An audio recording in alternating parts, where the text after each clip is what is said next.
It says it's live, so I know there's a bit of a delay. I know that. I just like to see at least one of my emails come through. Although, there it is. I was going to say, sometimes those are delayed by a couple minutes, so I can't even really count on that. Okay, let's hit enter. And enter, and enter, and enter. I actually went ahead and preloaded everything this time, which I sometimes remember to do. I don't always remember to do it, but I did in this case. So I'm going to go ahead and luckily I don't have to do it. Okay, done. That one's done.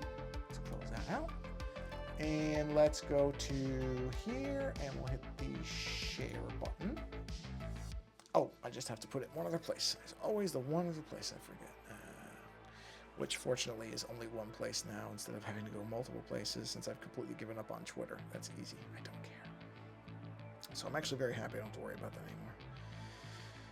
Copy text and post it to Blue Sky because I like Blue Sky. I still like Blue Sky, shockingly. It has stayed pretty good. So yeah, this is a Tuesday night stream because yesterday, well, two reasons. Normally I've been streaming on Mondays, and I would have streamed yesterday. However, oh, geez, that was weird. Did that actually go through? I saw a weird flash on the screen. Hold on, did it actually go through? Let's see. Hold on, I'm just checking. This thing is so weird. I don't know whether, oh, it did. Okay, good. Just didn't show up. Fine, whatever, I don't care. All right, close that. So, all right, now I have to check the social stream thing. Let's see if it's not yet. It takes a minute. But anyway, I was intending to stream yesterday, but as it turned out, I was able to, two things. One, I had somebody commission a artist proof for one of my magic cards, and I had to get the line work going on that. Now, the nice part, there's a good and bad side to how I do magic cards. Hold on, still waiting. I use pens that are called Copic, C-O-P-I-C. I'm sure I've mentioned them before. And these are, I think they're alcohol-based pens, but really, really nice drawing pens. Although we'll get that in a minute.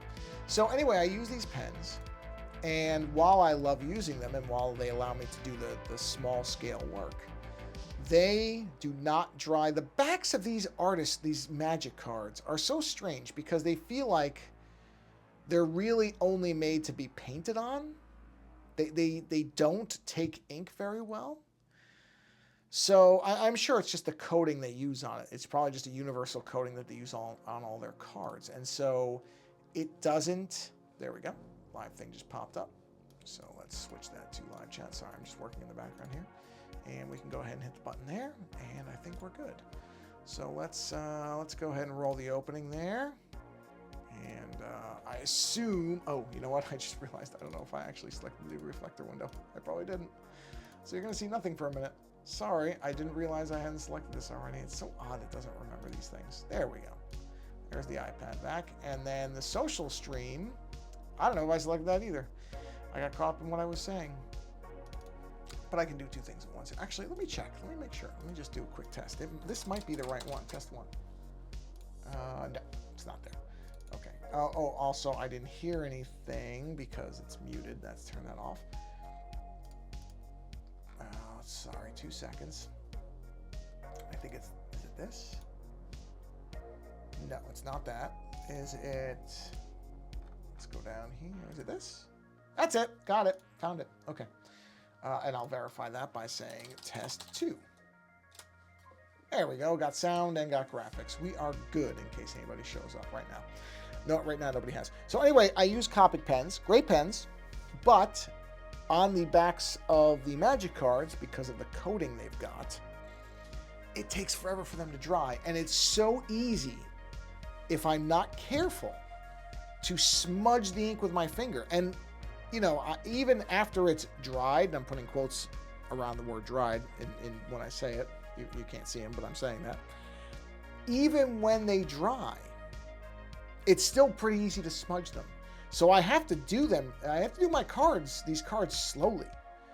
And I haven't found a pen that's better There are paint pens that people use. The problem with paint pens specifically, sorry, I'm trying to get this thing off my screen. The problem with paint pens is they tend to flood because, a pen that's dispensing paint, the paint is all in the pen behind the tip. And so it's flowing through the tip, but it can just burst. Not burst like it's bursting, but it can blob. And I actually almost ruined a card that way. And so I'm really wary of using paint pens. And those are the ones that adhere the best to the cards. But I don't want to be, all the way at the end of the card, the last couple things, using a paint pen and then it blobs and ruins the card. Not just because I have to redo the card. That's one side, but that's not really my bigger problem. My bigger problem is if I did a really good job on it and I ruin it, it's just all that work is annihilated. So it's a tricky thing. I have to kind of check with some of the other Magic artists and see what they use, because I know some people use pencils, but I could do pencil sketches, but then I won't be able to do all the colors. Not me. I don't do colored pencil. Anyway, that's all to say that one of the reasons I didn't stream last night was because I was working. I had to lay in the first ink on those cards. And the other is I had the opportunity to see an individual who some of you may know. You may know the name. The name is Giancarlo Esposito. Now, often mispronounced as Esposito, but it is not actually supposed to be pronounced that way. He's very specific about that, and he's correct. The Italian pronunciation of the last name is Esposito. And you'd probably know him from, most people who are younger probably know him from Mandalorian, or most recently Captain America: Brave New World. I saw him, because I'm older, years ago in movies like Do the Right Thing, Malcolm X, Harley Davidson and the Marlboro Man, which I guarantee is one of the movies that almost nobody brings up that he was in, but I liked that movie, and I liked his character in that movie. I liked all the characters in that movie, to be honest. And so I got the opportunity to see him speaking live as part of a Black History Month series. And I'm going to tell you, I've said this in a couple other places, I'll say it here again. If you ever have the opportunity to see this individual in person, you should.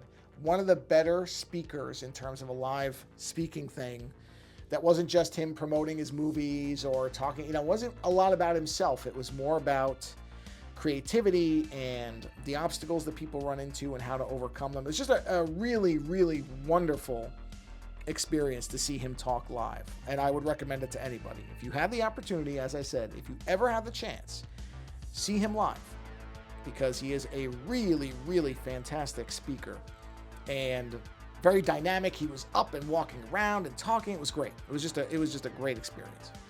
So that was the other reason. Is I was there pretty late, so I did not have the opportunity to stream, because I did the card work before I left, so they could start drying. I actually just did a couple more lines just now before I started streaming, because I want to, I'm trying to, there are parts, it dries to a certain extent where I can do some of the detail work around it, so I was trying to do that, because, but I am going to let it now, I have to let it sit now, because I'm going to start putting in the base colors. And I wish I could actually stream that, but to do that, I would either need to do, I guess I could buy a GoPro, but I really don't want to. Or it would have to be something like the Meta Ray-Bans, but I'm not buying anything that's got Meta's name on it. So, and plus they don't record for that long. I think I've talked about this before. You can't. I know you can stream from them, but I can't imagine they go for long because the battery is going to run out. But if there was some kind of built-in camera for glasses that wasn't a Meta product, I'd at least be interested. But if it's a Meta product, I am absolutely not interested. So, anyway. Then I could actually do a stream where I was doing the card work and you could see what's involved in that, which is, a lot of very specific, intricate, careful work, I'll say that. So, we're on our cybernetic head here. And I'm just trying to work some things out. Obviously, I've got some basic colors in here, which I kind of like. But I'm not sold on the lips being this particular purple. I don't know if this is the right color. Ooh, that might be better. That's a 60. Let's do a 65% adjustment on that. That I like better. I think the purple is too close. Well, let's see. Hold on. I say that, but let me check something.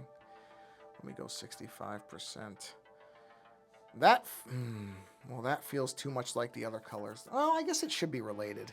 Maybe that color's okay. I can always change it. I'm gonna leave that for now. Yeah, I haven't come down one way or another on that yet. I don't remember if the ears were done the last stream or not. I don't think they were, but I can't remember. I think I'm gonna make some of these into cables. Sorry about the yawning. I really don't know where that comes from. This is color, right? Hold on. Where is that? What is that? Whoa, what? Oh, those are those. I know what that is. Okay, I know what it is. This is all color, so I need to join this all into a group so I know what it is. Group, please. Okay. And we'll call this colors. Not fullers. Fullers? Is that even a word? No, it's not. Colors. Jeez. All right, turn the colors off. Whoa, okay, well. Actually, you know what? Yeah, I can turn the colors off. Just turn the background back on. Do I even need this? Oh, yes, I do. I do need that. This is detail lines. Okay. So that's that. Let's go ahead and put another one there. Let's turn the assist on. Sorry about the yawning. I really don't understand where that's coming from. I really don't. Okay, that's too thick, so I gotta go drop this down to what? Like, no, I don't want to go down to 5. 5's too far down. I think 10 might be the size of these wires here. Maybe not. No, not quite. Interesting. I wonder what size those are. Or are they? Wait, let's see. Oh, sorry. I have to repair the pen. For some reason, the pen gets very... There we go. It gets very ornery about when it wants to unpair itself. That doesn't look like the same size. Oh, maybe it is the same size. Okay, then I guess we should... No, actually, 10's fine. 10's okay. We're on mirrored. Yes. Okay. Let's turn some of these neck things into actual cables. So, just do some simple kind of lines here. We'll just run these up. Kind of segment these as if it's braided cables of some kind. Okay, if I can... Actually, I may do cross-hatching. That's not a bad idea. That is not a bad idea. Okay. Ugh, God, these lines are terrible. Hold on, sorry. Yeesh. I don't know why my lines are so off. All right, better. Yeah, that was really... Jeez, that was really bad for a second there. It's like, uh-oh, is something going on? Am I having a problem? Okay, well, no, I'm just not getting even lines. I was going to say, I feel fine. But yes, it was a really, really great discussion that he had. One of the things that really to me makes somebody who's doing a talk or an evening with type of thing is I pay attention to how much a speaker has to rely on the host or the moderator, whatever term you want to use for it. Because there are people who really just kind of answer the question and then stop. And then they're waiting for the moderator to prompt them to say more. And I'm not necessarily saying that's a bad way to do things or that indicates the person isn't a good speaker. But it can be a sign, in my opinion, that the speaker doesn't really care about where they are and what they're talking about. They're kind of doing something because they're just being paid to be there, as opposed to somebody who's actually engaged and passionate and is really, trying to reach the audience. And I felt that Mr. Esposito was extremely engaged. I mean, he at one point, I want to say maybe 15 minutes into it or so. It was a little over an hour. I would say it's about 90 minutes, top to bottom discussion. And I want to say 15, 20 minute mark or so. I don't know offhand. I didn't take a note of it, but there was a point where he just stood up. And many of these things, the two people just sit there the whole time. Again, not saying that can't work. It can. But he kind of sprang up at one point, and he really just got very animated and was talking to the audience, which was a lot of young people, a lot of students. And he was saying, you have to go out and find what your creative drive is. You know, you have to follow your creative instincts, like just lots of stuff that I frankly agree with quite a bit.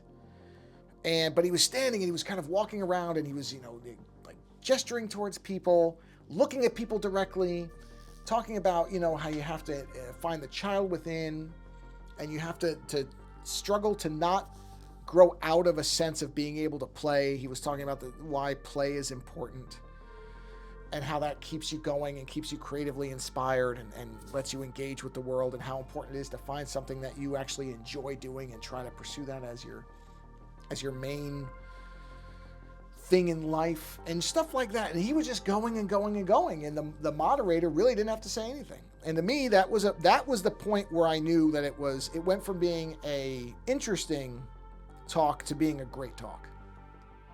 That was really the thing that to me was kind of like, oh no, this isn't just somebody who's here to promote a film.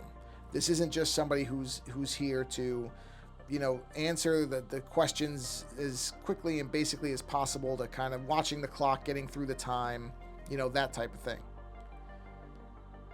And I have gone to things where people are doing that. Luckily, not many, and not in a long time. I've been very fortunate that the last few things, I mean, I don't go to as many as I used to either. Post-pandemic, I just don't. I just don't go to stuff like I used to. I was actually, I remember I was talking to somebody about this. And I'm like, yeah, I really just don't go to these things anymore. You know, I just kind of lost the interest in it afterwards. I've really just become like a hermit. Actually, let me do these in a slanted way. There we go. As I think a lot of people did. I think the pandemic changed how a lot of people kind of engage with social anything. Not that I was ever the most social person to begin with. I just wasn't. I've never really had a grasp on a lot of the stuff that a lot of other people do, where they function well in social situations, and I typically do not. I really don't. You know, again, I think I'm going to find out what's involved in getting tested to see if I'm on the spectrum somewhere, because I'm almost certainly am. I just have to imagine I am. If I'm not, I will be shocked. Because there's just too many things that feel like, no, this is not how I should be reacting to this based on how other people are. Just little things like that. I've said this before too. They didn't test for this stuff when I was in school, when I was younger. They weren't looking for any of this. Anything that they saw as out of the norm was just, oh, you just need to pay attention. You just have an attention problem. And that's all they really thought of it. And there are people who do. I mean, I'm not gonna try to pin everything about how bad a student I was on, oh, I think I'm on the spectrum, so that's why I was a crappy student. No, I can't really do that. But I'm just very curious. And if they say, no, you're not, I'll be like, okay, I guess I'm not. But it just seems like I must be. So yeah, I don't go to a lot of these things anymore. I just don't. But this is somebody, I've heard him talk before.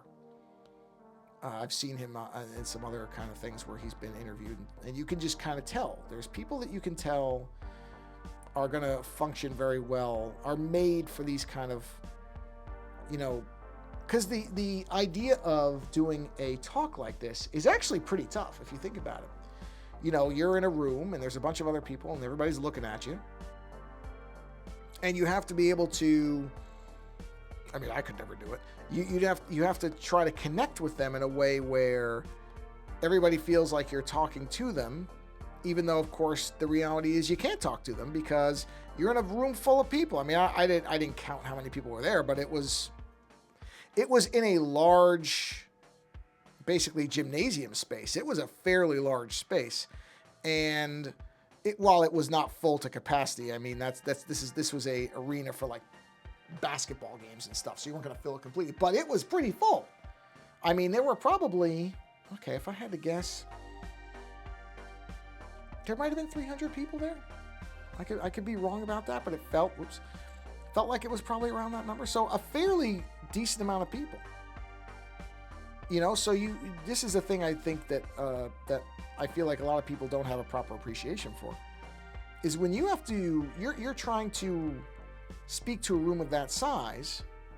And as I said, this was not a thing where it wasn't a Q&A from the audience or anything else. It was a moderator who had a set of questions.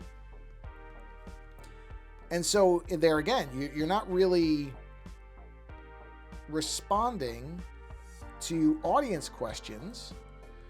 And so you still have to make it where you're kind of speaking to a large audience and you're saying things that will function for most of the people there.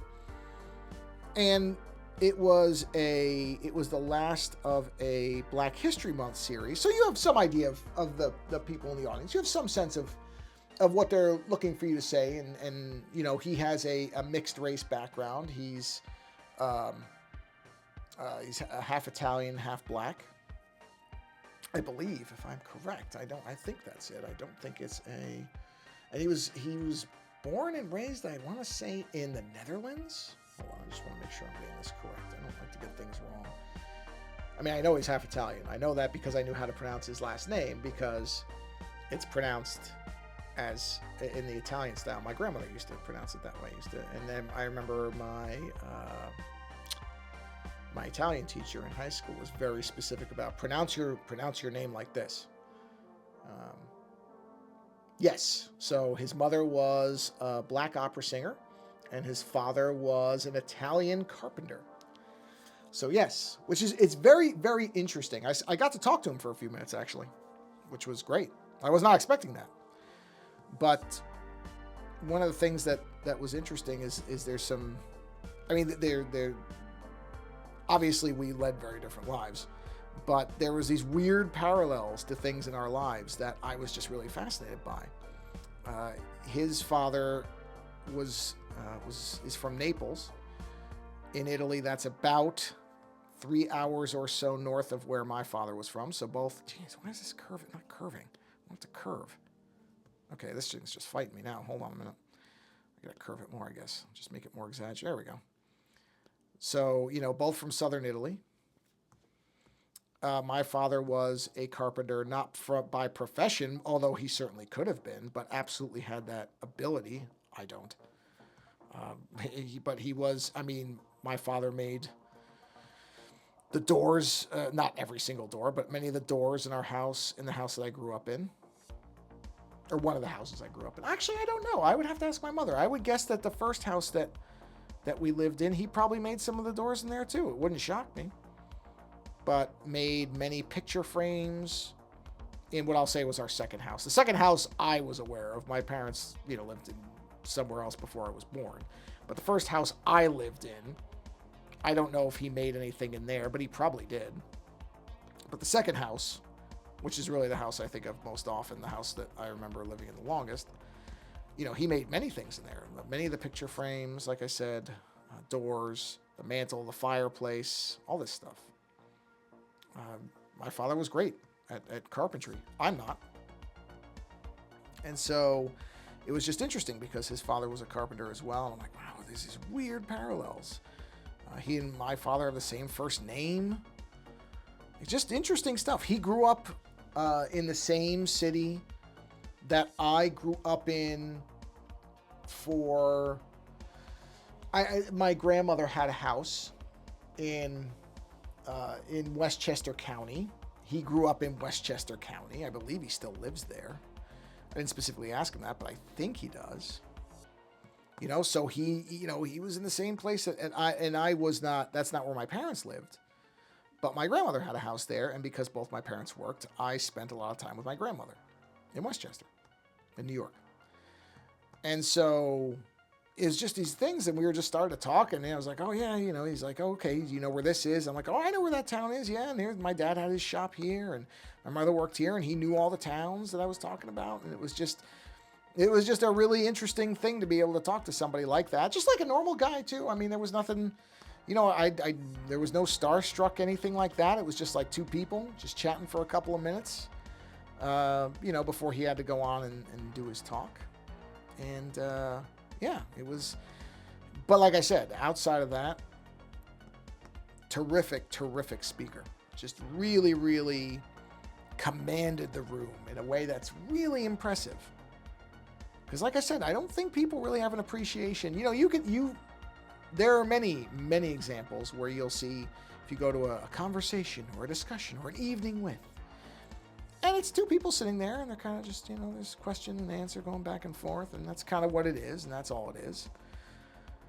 But this was not that, because like I said, there was a point where he kind of sprang up out of his chair, and that's when I thought, oh wow, this is going to get interesting now, and it did, because he was really very, very specifically, addressing the people in the room and saying, you're going to run into, because again, it was a Black History event. Many of the people in the audience were Black, and he was saying, you're going to run into things where you're going to think, okay, you know what? I'm not going to make it because this is how I look, or this is how somebody sees me. And that's going to close that door to me. And he said, you can't be that way.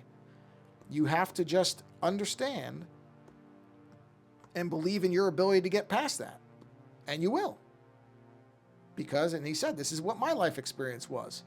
There was a point where I realized that, and I'm speaking for him, obviously, but there was a point where he realized that certain doors were not being open to him because of how he looked, and, and he went through that. He said, no, you get to a point where you have to just keep believing in yourself. You have to keep going. And then he was talking about the importance of creativity and not allowing being an adult to destroy your sense of kind of childlike wonder and play, which I think is such a great message, because we do that. We get older and we start to think that we have to act a certain way.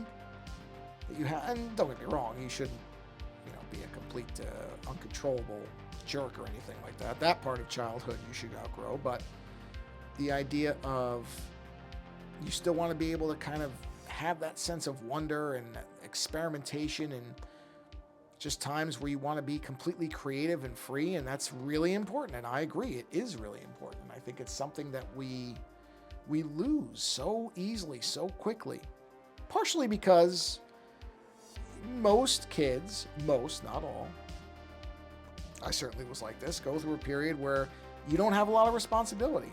You're not paying bills. You're living rent-free in your parents' house in many cases. And so you don't, then once all that stuff goes away, once you are paying bills, once you aren't living rent-free anymore, it can be very easy to lose anything that isn't directly tied to making money, paying rent, eating, having electricity, that type of thing. And it can be very easy to kind of lose the fact that, you still have to retain. I gotta put another line here. I realized I want another one of these. Is that this? Yes. It can be so easy to lose that sense of play, is what he called it. And I think that's exactly what you should call it. It's one of the reasons I really like doing these Bob Ross paintings, even though I'm not a particularly good painter. Boy, I ruined one this weekend, let me tell you. I put way too much liquid clear on the painting, and it bled, and it just almost melted the painting. Not literally melted, but the paint was running, which explains why I was having some trouble with it. I didn't realize I put on too much liquid clear, and boy, I sure did. So, yeah, that painting's going to get redone again, but hey, whatever.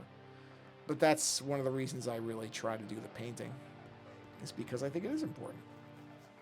And that was one of the points he was making. And I think it's a point that is worth making, is you can't lose that kind of creative impulse. It's just, I maxed my layers. Yeah, I figured that was going to happen soon. Well, let's take a look here. Honestly, at this point, I can go ahead and merge that down. Here we are. What is this? Oh, that's those lines. Okay. What are these lines? Or let me turn the colors off. Let me turn all the colors off so I can more clearly see what I've got going on here. All right. So these. You know what? This can merge down. That's okay. What is this? Oh, that's that line. Okay. That does not go. Actually, yes, that does go with that line. That is that. So we can merge that down. You know what? This We're going to put up with this one. I like this being together like this. These are smaller lines. Okay, there we go. Those small lines and those small lines. We'll leave those separate. But this and this can combine. Good. The visor at this point is pretty much locked in. What is that? I mean, whoa, let's say layer empty. Oh, well then you're gone. I gotta get... Okay, that stays. That stays. That's part of that. Okay. Okay, well... This can join with that. That's the outer of that, so that can do that. Okay, perfect. That bought me some layers. So yeah, it was great. It was great. It was a great talk. Like I said, if you ever have the opportunity to see him live, I would absolutely say try to see him live if you can. Yeah, I know it's a hidden layer. I'm just trying to see if it's empty. What is this? Oh, it's a sketch layer. Okay, well, that sketch layer doesn't need to be there. That sketch layer, now that I've drawn that, can go way down here. There we are.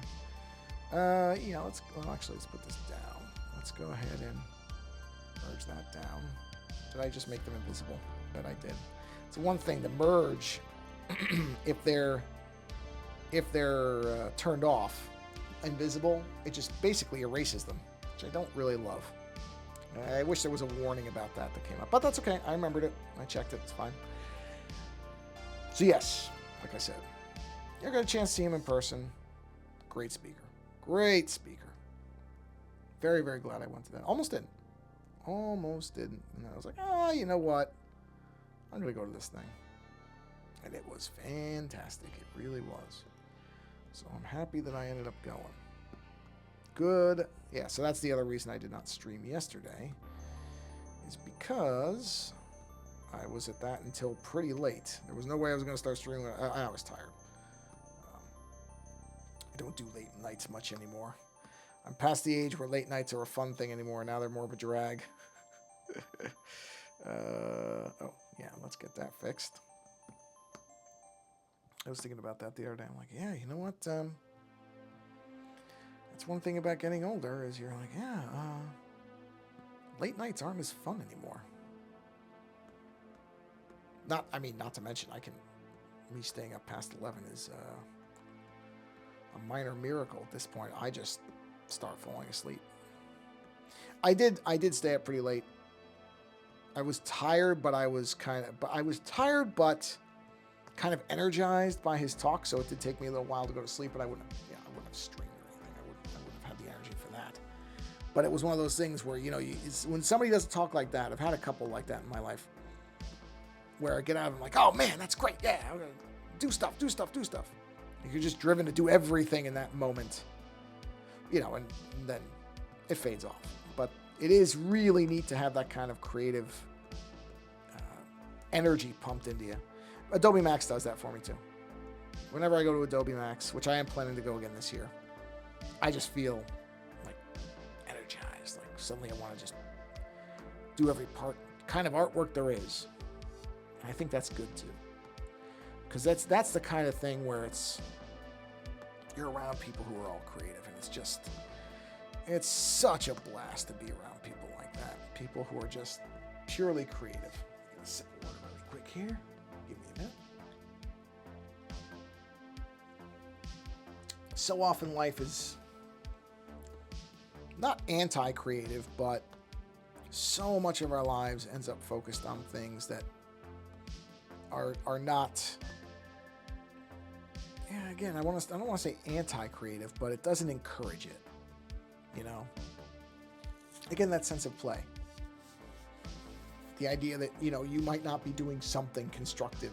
Oh, my thing froze. Let me free this up. So hold on a minute. Let me do that. And weird. So it tried to come back? Huh.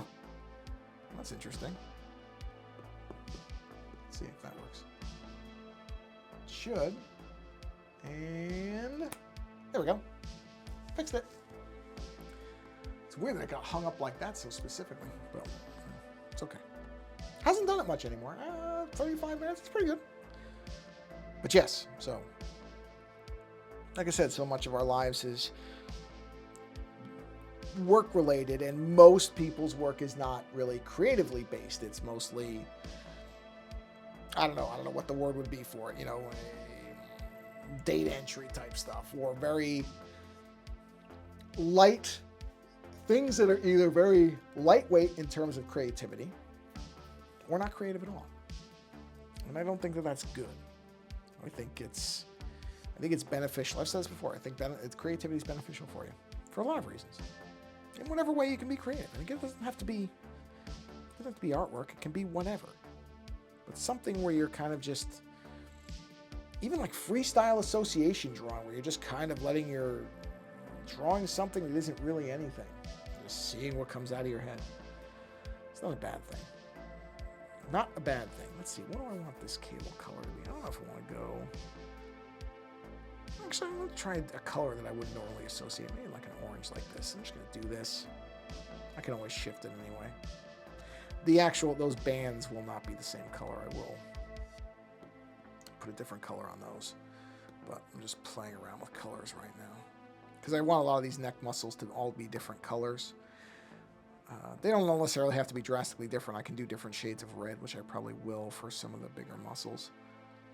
So because I still want it to kind of remind you of musculature, which you can do with color, even with the shape, on top of the shapes being what they are. And like I said, this kind of teal gray is the skin color. So let's go ahead and do this, and let's put another layer here. But we're going to put it under. Let's assist that. Let's do some red, but we're going to go ahead and pull some of the saturation out, but not too much. Punch it down because it's supposed to be like a background color. So let's grab that. There we are. We'll just fill all this in. Like I said, this is just place. Wait, did I hit that? Yes, I did. Good. Oh, I didn't realize I did that. Hold on. This should be underneath this, like that. There we go. Because this is background stuff. This is supposed to be under the skin, technically. Whoa, what? Oh, whoops. Hold on. Okay, I see what I did there. This goes under here. Ooh, there we are. Go to that layer. Okay, now I'm on the right layer. Yeah. Oh, there's my dog. It's not time yet. My dog wants her food, so I will be taking a brief break to feed her, but it's not quite time yet. She's always jumping the gun. There's a few minutes left, madam. We don't starve you in this house, despite what you'd like people to think if they were to look at your face when it gets close to mealtime.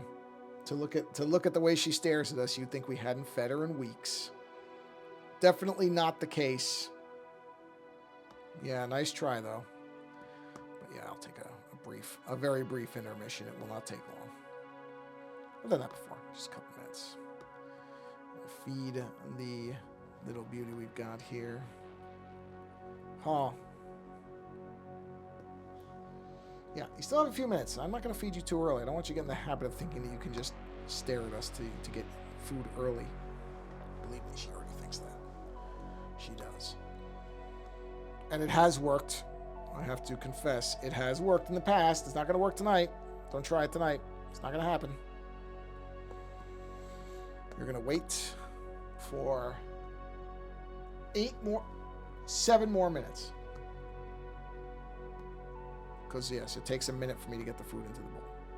So, you will be fine for the next 7 minutes. I promise.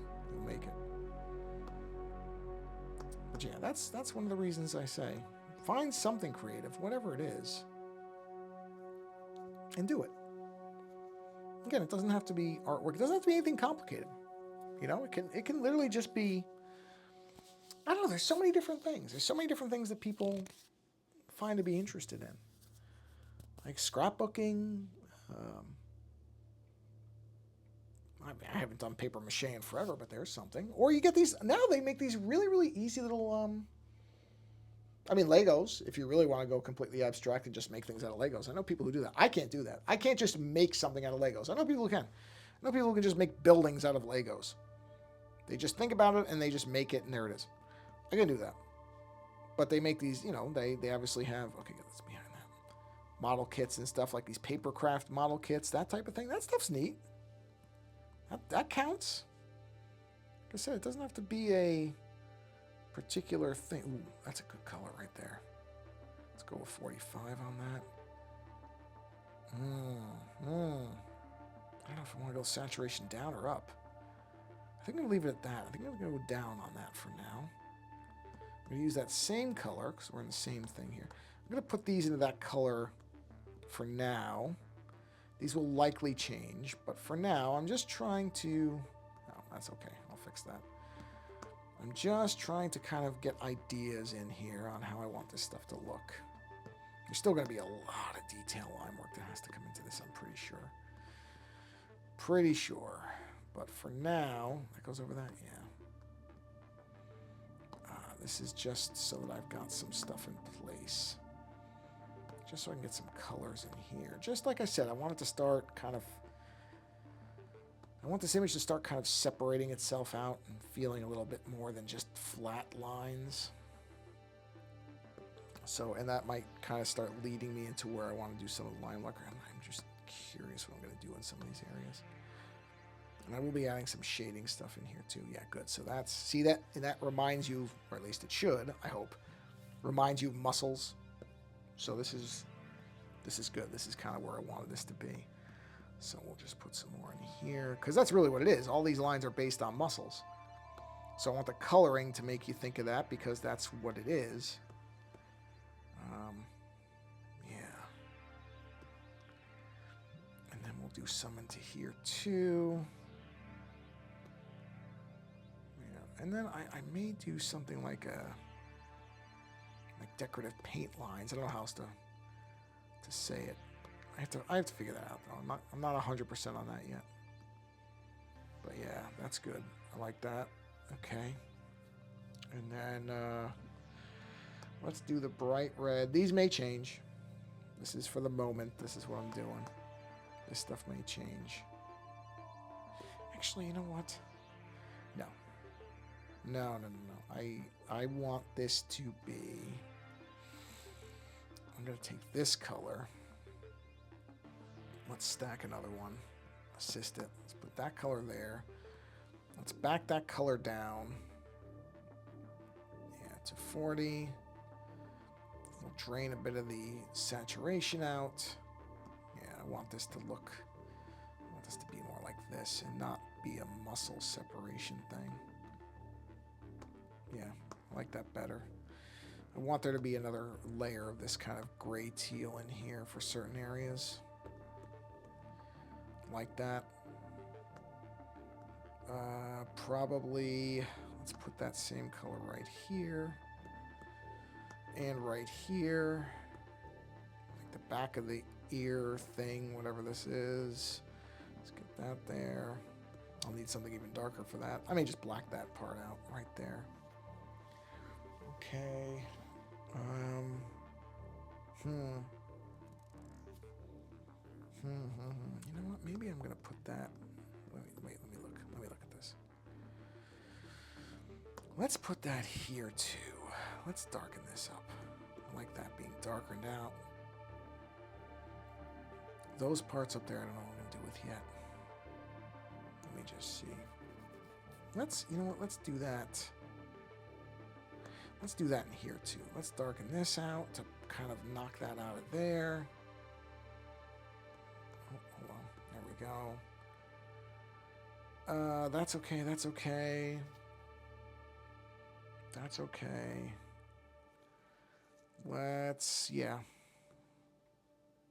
Yeah. Yeah, no, I like that. That's good. Okay, so now... let's grab this color. Let's go up to here.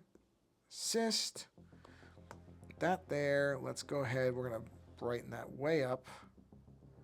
We're going to pull that saturation back down again. Maybe brighten even. No, not quite that much. Let's go to 60%. Let's take that. And then let's do this. And that's going to be what's up here. That'll probably get segmented. As you can see, it's segmented already, but I might do another color there. I don't know that yet. That's what I thought. Okay, let's get that in there. Oh, and then it's going to be time to feed the dog. So, which is fine because we're right at about 45 minutes. So, yeah, I'll aim for an hour tonight. So I'm going to take all right, I'm going to leave that there. Here, zoom it in a little bit for you. So that's where we currently are. Let me turn that background color off just so you can see it in the abstract. I'm going to feed my dog very quickly. So I'm going to just mute this. I'll leave the image there. There's no reason you can't just look at that and kind of see there. There you go. Yeah. So I'm just going to mute myself for a minute. I'm going to go feed my dog, and I'll be back in less than 5 minutes. Right back.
And we're back. Okay.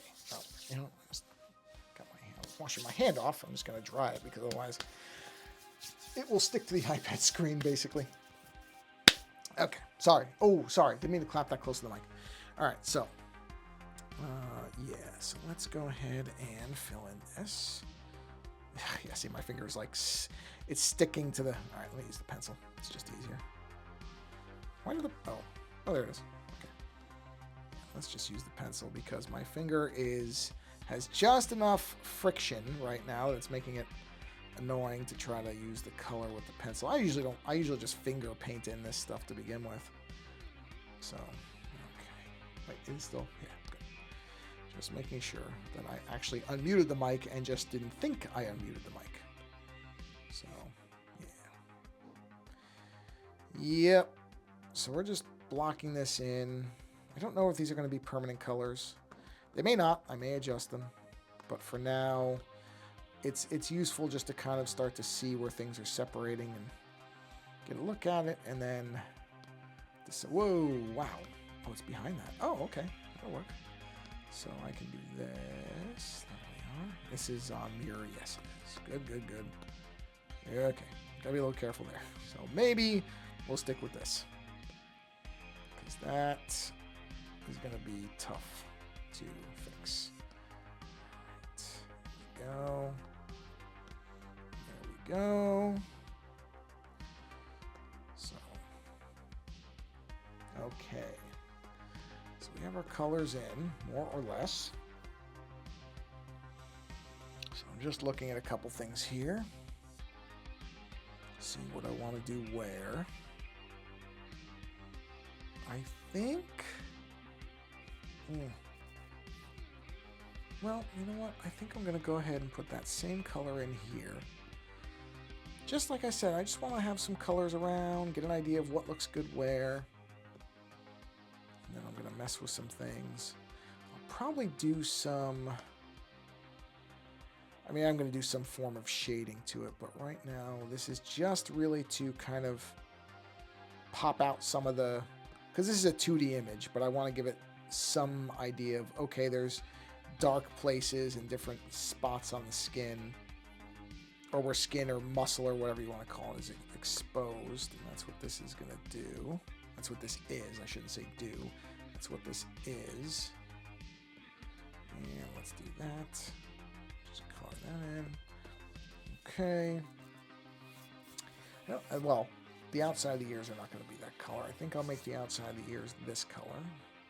So let's go to that layer, which is this one. Let's grab that smaller brush, please. And let's go ahead and color that in there. Here we go. My dog has finished her meal. I can hear that she's moving around. So I'm sure she's delighted. The absolute best parts of the day are when my wife and I get home and mealtime. Like most dogs. I shouldn't... Well, she just burped in the other room. I'm very happy you didn't have to hear that. Oh, dogs. Dogs are something else. They really are. They really are. Weird little creatures. Hey, Chill Mode, how you doing? Happy Tuesday. It is Tuesday. Happy Tuesday. Nice to see you. Welcome to the stream. Not much left of it yet. Maybe 10 minutes. Yeah, probably about 10 minutes left or so. But nonetheless, thank you for coming by and saying hello. Hope that you are doing well. Just been sitting here rambling about... Oh, I don't even remember at this point, like usual. Who knows? Something. Okay. Here we go. Oh, I do need to get those. Let's make those. Let's make the bands on those. Like a deep gray. Hello, Wendy Nolan. Welcome to the stream. Happy Tuesday to you. Yeah, I'm going to make it this color. Let's use this color for those bands. Where is that? That is down here in the colors. Is that color? No. No. Yes, that's the one. Probably need the pen for that because these are thin. So, yeah, let's get that in there. Ooh, wait a minute. You know what? It just occurred to me. No, it should be fine. It should be fine. I'm not going to worry too much. Oh, I have to put these on a different thing. Hold on. I don't know if there's any particular purpose to this. I just felt like drawing another cybernetic kind of head and neck. So I don't know what this is going to end up being. It's probably going to have some kind of background before it's done. I don't think it's just going to be the head. I will probably draw some kind of almost a wafer full of chips or something behind it. You know, the round wafer before the chips. Oh, and maybe you don't know it. Basically, if you don't know, most times when, depending on what chip you're talking about, most chips are made in these large-scale wafers that I would say are probably about the size of a dinner plate.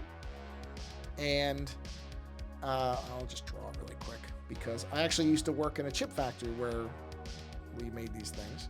But essentially what microchips or transistors and all this type of stuff, generally many of them are, okay, hold on, I gotta use a better brush. And also have it be where you can actually, see it. Basically they come on a wafer, literally just a round circle like that.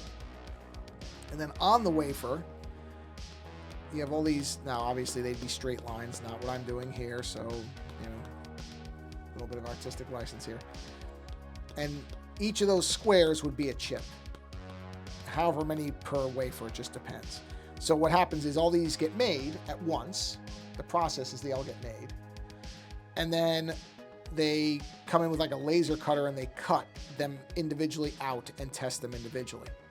And the interesting part is these wafers, hold on, let me show you. I don't know if anybody cares about this, but this is just something I never really get to talk about very much. The wafers themselves, at least in the plant that I worked in, there would be a case, this plastic case that would look kind of like this. Little thing on the bottom. I'm drawing this obviously very sloppily. Little handle on the top that you carried it around with, right? Yeah, exactly. Yes, exactly. And in the case, you would have, ours had 20, I'm not drawing 25, but you would have all these wafers in these slotted containers. And so literally the most fearful thing you did in this plant that I worked in is there would be points where you would have to open the case, which would open like this. So you take, not erase it, but you would take this top part off, and then the actual, this thing here, you would actually grab it and take it out, and you'd have to place it on certain machines. But the thing is, if you hit something or tripped or whatever, all these wafers would come out. They'd all just hit the floor. And even if they didn't seem to break, even if nothing appeared to be wrong with them, you could not use them. You would just have to scrap them. And in many cases, that set of wafers could be $60,000 or $70,000 worth of chips. So let me tell you, you got real careful real quick with those things because you did not want to be the person who broke them. And I saw it happen, and I think I worked there for about 3 years. And at the time I worked there, I'm pretty sure I only saw it happen. I don't even know if I saw it happen twice. That might be the most I ever saw it happen was twice. I know for sure it happened once when I was there. And oh man, the person who did it had a look on their face. Just, I mean, you didn't really get in trouble. It's just something that can happen. You didn't really, it's not like you get fired or anything, but you didn't want to do that because you understood that you just cost the company this much money and time because now you still had to fulfill the orders, so you still had to have the chips. Let me see it. Come here. That's my dog with a toy. So it was one of those things where, like I said, I know that it happened. I don't think I was actually there when it happened the second time because I don't remember it. I remember the first time because the sound, it was a very specific noise when these things, because when this person dropped that cartridge, they broke. Not all of them, but and they make this very specific sound. Plus, you have to be really careful cleaning them up because there's toxic chemicals that get, like toxic dust comes out of them. A lot of the machines, in fact, are filled with highly, highly toxic chemicals, like something called TIAS and things like that.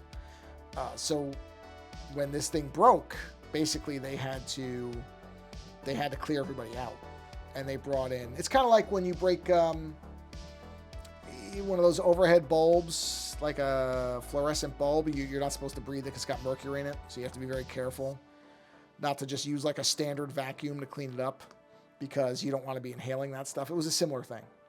Oh yeah, it was a whole mess. Like I said, I did feel bad for that person because nobody wants to. Why am I not seeing that? Did I put this on the wrong layer? Did I screw this up somehow? Hold on. I think I did. Yeah, I did. This is the wrong thing. I did it on here. You know, nobody's well, I shouldn't say nobody. I'm sure that at some point there was somebody who got angry about, you know, not getting a raise or whatever and intentionally destroyed some. But in general, you were trying to be very careful. But like I said, you were wearing, by the way, in that plant, we wore full body, what they call bunny suits. So it's basically a Tyvek suit, Tyvek's the company. It's a full body suit and a mask and everything. And the only thing that's actually exposed, gloves, the whole thing, boots, the only thing that's exposed is your eyes. Everything else is covered. And so, yeah, so, you know, you can, those boots and stuff, it's very easy. You have to walk carefully. But like anything, when you go in, day out, you sort of just become a little bit, not even lazy, you just become used to things. And you don't really think about, oh, okay, well, let's say somebody moved a ladder or something and you bump into it and you're carrying that thing and it goes down. That's it. Because like I said, you cannot use those. As soon as those, they don't even like them being out of that carrier for very long.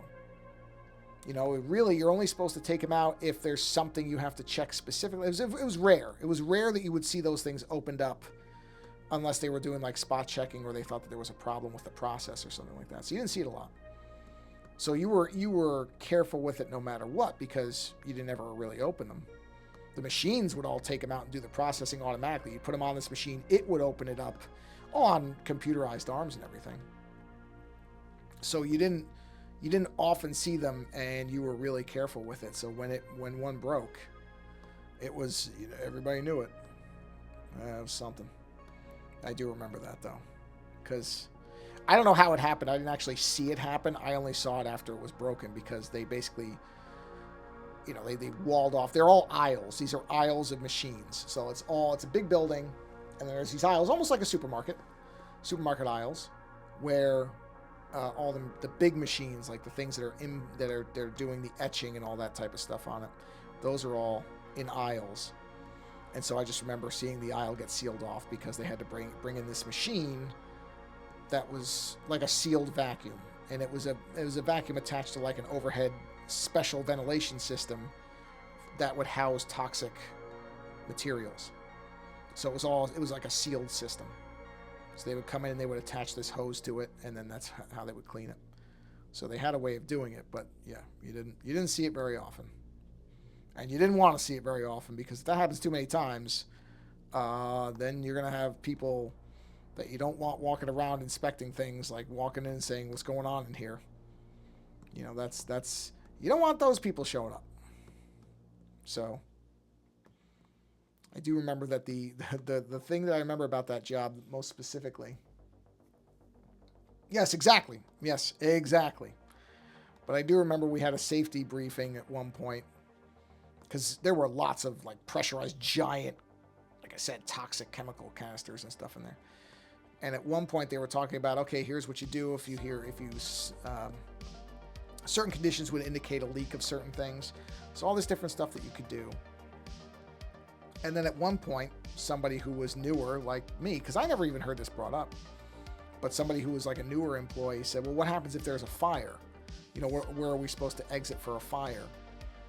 And one of the maintenance guys who'd worked there for a long time basically said, and I don't think he was supposed to say this, but he did. He said, if there's a fire, you might as well just, you know, say goodbye to everything, because by the time you would be able to get far enough away with all the chemicals and all the pressurized stuff, he's like, you're never going to get out. If there's an actual fire, try to get under something and hope that you survive the explosion, because there's just so, I mean, obviously that was not the official company line, but he said there's so many pressurized everything in here, you're never going to make it out. You're not going to beat a fire. And I was like, oh, that's comforting. But there was never a fire when I was there. It was fine. But that is one of those things where it's like, yeah, don't bother.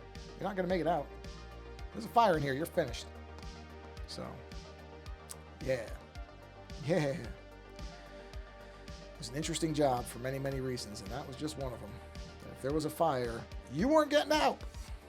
You were not going to escape. No escape. I worked for auto dealerships for years. Yeah.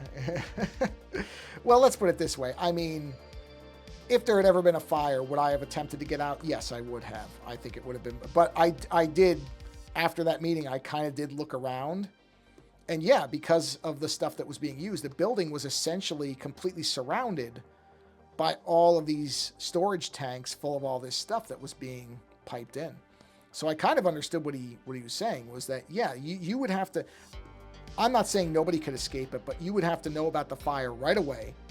The fire would have to be slowly moving, and you'd have to be awfully fast. And I never in my life have been all that fast. So if that ever had happened, I doubt I would have made it out. But fortunately, they also, because of that, and because you lose the whole plant, they were very on top of fire prevention in general. There was just really almost no condition where that would happen unless something really tremendously went wrong. So I was never all that concerned about it. But yeah. And on that note, everybody, on that happy note, I think it's time for me to bring this stream to a close because it's been over an hour and my iPad is heating up. So let's kick on the Be Right Back screen. Whoop. Oh, I keep forgetting that covers up the social stream thing. I'm going to put that above that. There we go. Just not that you can really see it, but just so you don't have to not see your stuff. So thank you for hanging out and being here while I work on this cybernetic head thing. I may do another stream this week. We'll see. I think I might. I don't know for sure, but I want to do at least one this week because, like I said, I missed yesterday. So thank you for being here and hanging out. And thanks, Jomo. Thanks for stopping in. Nice to see you. I like when people just stop in, even if you don't make every stream. I understand not everybody can. Just people stop in and say hello for 5 minutes. I appreciate it. So thank you, everybody, for being here. Go do something creative if you can. It's good for you. And go support creators that you enjoy. I'm not talking about me. I'm talking about other people because there's lots of creators out there who are trying to make a living at what they create. And it's very easy to just assume they're always going to be there, and they may not be. So if you can do something, whether it's money, just appreciation of their work, resharing their stuff, whatever you can do for creators, try to take a couple minutes to do it because I guarantee you they will appreciate it tremendously. On that note, again, thanks for hanging out. Hope you all have a wonderful week if I don't stream again. And until next time, take care.